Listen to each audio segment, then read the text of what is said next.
கடந்த புதன்கிழமை பார்த்தீங்கன்னா இந்திய பெருங்கடல்ல ஒரு பெரிய சம்பவம் நடக்குது. அதாவது ஈரானிய போர்க்கப்பல் மீது ஒரு தாக்குதல் நடத்தப்படுது. அந்த தாக்குதல்ல அந்த கப்பல் மிக பெரும் சேதங்களை சந்திக்குது. அதுல இருந்தாக்கள் நிறைய பேர் பாதிப்புகளுக்கு உள்ளாகின்றார்கள். இந்த சம்பவத்துக்கு பிறகு இந்த கப்பலை தாங்களே தாக்கியதாக அமெரிக்கா ஒத்துக்கொண்டது. இந்த தாக்குதலுக்கு தங்களுடைய நீர்மூழ்கி கப்பல்களை பயன்படுத்தி அதில் இருந்து தாக்குதலை நடத்தி இந்த கப்பலை சேதமடைய செய்ததாக சொல்லப்பட்டது. சரி, இந்திய கடற்படையின் விருந்தினராக வந்த IRIS தேனா, இதான் இந்த கப்பலின் பேர். IRIS தேனா என்ற போர்க்கப்பல் மீது எந்த விதமான முன்னறிவிப்புகளும் இல்லாமல் தாக்குதல் நடத்தப்பட்டதாக ஈரானுடைய வெள்ளி விவகார அமைச்சர் அப்பாஸ் அரக்சி தெரிவிச்சிருக்கிறார். அடுத்தது பாத்தீங்கன்னா, இந்த தாக்குதல் சம்பவத்துக்கு பிறகு குறைந்தது இதுவரைக்கும் 84 உடல்கள் இந்த பிரதேசத்திலிருந்து, அதாவது இந்த தாக்குதல் நடந்த கடற்பிரதேசத்திலிருந்து மீட்கப்பட்டிருக்கிறதாக இலங்கை அரசாங்கம் சொல்லியிருக்குது.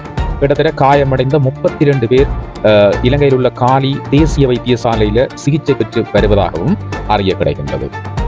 அண்மை நாட்களாக இந்த கடற்பகுதிகளில் ஈரானுக்கும் அமெரிக்காவுக்கும் இடையிலான தாக்குதல்கள் பார்த்தீங்கன்னா அப்படியே அதிகரித்து கொண்டே வருது. அமெரிக்கா, இஸ்ரேல் இணைந்து ஈரான் மீது நடத்திய தாக்குதலை அடுத்து அரபு நாடுகளுக்கு மத்தியில் ஒரு அமைதியின்மை நிலை தொடர்ந்து இருக்கிறது உங்கள் எல்லாருக்குமே தெரியும்.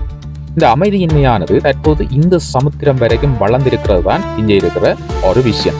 இலங்கையின் காலி துறைமுகத்தை அண்மித்து, அதாவது காலி துறைமுகத்திலிருந்து கிட்டத்தட்ட ஒரு 19 கடல் மைல் தொலைவுக்கு அப்பாற்பட்ட கடல்ல வைத்துதான் ஈரானுக்கு சொந்தமான போர்க்கப்பல் மீது நேற்றைய தினம் இந்த தாக்குதல் நடத்தப்பட்டிருந்தது.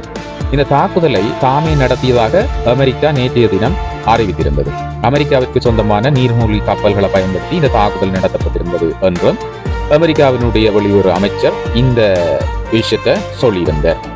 இதற்கு பிறகு உடனடியாக நேற்றைய தினம் காலை 5 மணி அளவில் இலங்கை கடற்படையின் மீட்பு பணிக்கு தகவல் கிடைத்ததை அடுத்து இலங்கையின் கடற்படை மற்றும் விமானப்படையினர் இணைந்து இந்த மீட்பு பணிகளை தீவிரப்படுத்தியிருந்தார்கள்.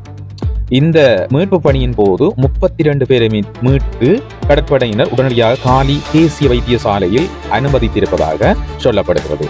அவர்களில் ஒருவரினுடைய நிலைமை தொடர்ச்சியாக கவலைக்கிடமாக இருப்பதாகவும் அவர் தொடர்ந்தும் வைத்தியசாலையில் சிகிச்சை பெற்று வருவதாகவும் சொல்லப்பட்டிருக்கின்றது.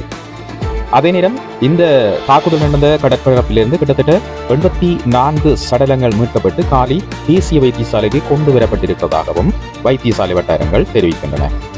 இந்த நிலையில இன்றைய தினம் காலி துறைமுக போலீசார் காலி நீதிமன்றத்தில் இந்த சம்பவம் தொடர்பாக அறிவித்திருந்தார்கள். இந்த சம்பவம் தொடர்பாக போலீசார் நீதிமன்றத்துக்கு தெளிவுபடுத்திய பிற்பாடு நீதிமன்றம் இந்த சடலங்கள் மீதான பிரேத பரிசோதனையை மேற்கொள்ளுமாறு உத்தரவிட்டிருந்தது. அதன் அடிப்படையில் இந்த சடலங்கள் மீதான பிரேத பரிசோதனை முன்னெடுக்கப்பட்டு வருவதாக வைத்தியசாலை வட்டாரங்கள் தகவல் வெளியிட்டிருக்கின்றது. இந்த நிலையில இந்த 84 சடலங்களையும் காலி மருத்துவமனையில தொடர்ந்து வச்சிருக்கிறதுக்கான குளிரூட்டி வசதிகள் இல்லை என்ற ஒரு நிலையும் இருந்தது. இதற்கு பிற்பாடு கொழும்பில இருந்து நடமாடும் குளிரூட்டி வசதிகள் காலி வைத்தியசாலைக்கு கொண்டு வரப்பட்டு இந்த சடலங்கள் பாதுகாக்கப்படுவதாகவும் சொல்லப்பட்டிருக்கிறது.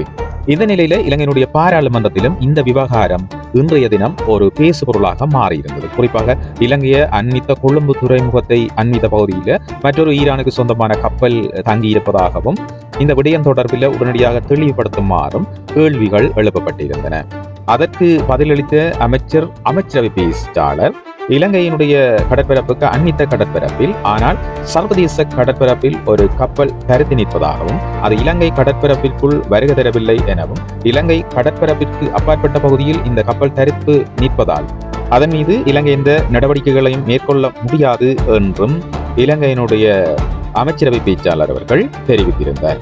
அதே நேரம் இந்த காலி பகுதியை பார்த்தோம்னு சொன்னா இந்த பிரச்சனைகள் தொடர்பாக, அதாவது இந்த சடலங்கள் அந்த மருத்துவமனையில் வைக்கப்பட்டிருக்குது. அதே நேரம் காயப்பட்டவர்கள் அந்த மருத்துவமனையில சிகிச்சை பெற்று வருவதாலும் இங்கு பாதுகாப்பு பலப்படுத்தப்பட்டிருக்கு. போலீசார் மற்றும் இராணுவத்தினர் இந்த பகுதியில பாதுகாப்பு நடவடிக்கைகளில் ஈடுபட்டிருப்பதாகவும் சொல்லப்படுகிறது. அதே வேளையில சிகிச்சைகளுக்காக அனுமதிக்கப்பட்டிருந்த ஈரானிய பிரஜைகள் சிகிச்சைகளுக்காக இந்த வைத்தியசாலைகளுக்கு அழைத்து செல்லப்பட்டிருப்பதாகவும் செய்திகள் கூறுகின்றன. அதே நேரம் இந்த தாக்குதல் சம்பவத்திற்கு இந்தியா தொடர்புபட்டிருப்பதாக வெளியான செய்திகளை இந்தியா மறுத்திருக்குது. என்னன்னு சொன்னா, இந்த பகுதியில் அதாவது இந்தியாவிற்கு விருந்தினராக வந்திருந்த இந்த கப்பல் தாக்குதலுக்கு உள்ளாகி இருப்பது இந்தியாவின் மீது சந்தேகத்தை ஏற்படுத்தி இருப்பதாக சில செய்திகள் கூறியிருந்த அடிப்படையில் இந்தியா அதனை முற்றுமுழுதாக மறுத்திருக்கின்றது. இந்த தாக்குதலுக்கும் இந்தியாவிற்கும் எந்த தொடர்பும் இல்லை என்று சொல்லியிருக்கிறது. அதே நேரம் இந்த தாக்குதலை அமெரிக்கா நேரடியாக ஏற்றுக்கொண்டிருக்கிறது. தாங்கள் தான் இந்த தாக்குதலை செய்தோம் என்று. இவ்வாறான பின்னணியில் தற்போது இந்த விவகாரம் இலங்கை அரசாங்கம் மற்றும் இலங்கையினுடைய பாதுகாப்பு படையினரும் இந்த விடயங்கள் தொடர்பாக விசாரணைகளை ஆரம்பித்திருப்பதாகவும் செய்திகள் தெரிவிக்கின்றது.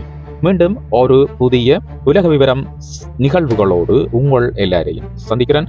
இது உலக விவரம். இன்றைய உலக விவரங்களை தெரிந்து கொள்ள உலக விவரம் சேனலை சப்ஸ்கிரைப் செய்து அந்த பெல் ஐக்கனை கிளிக் பண்ணி ஆல் அண்ட் ஆப்ஷனை கொடுத்து வைத்தீங்கன்னா நான் பதிவிடக்கூடிய இந்த மாதிரியான நல்ல விடயங்கள் உங்களை உடனடியாக வந்து சேரும். காணொளி பிடிச்சிருந்தா லைக் பண்ணுங்க. அதே நேரம் உங்களுடைய நண்பர்களோடையும் பகிர்ந்து கொள்ளுங்க. நல்ல கருத்துக்களை பதிவிடுங்கள். மீண்டும் ஒரு புதிய உலக விவரம் நிகழ்வில் உங்கள் அனைவரையும் சந்திக்கிறேன். அனைவருக்கும் சாந்தியும் சமாதானமும் உண்டாகட்டும். வணக்கம்.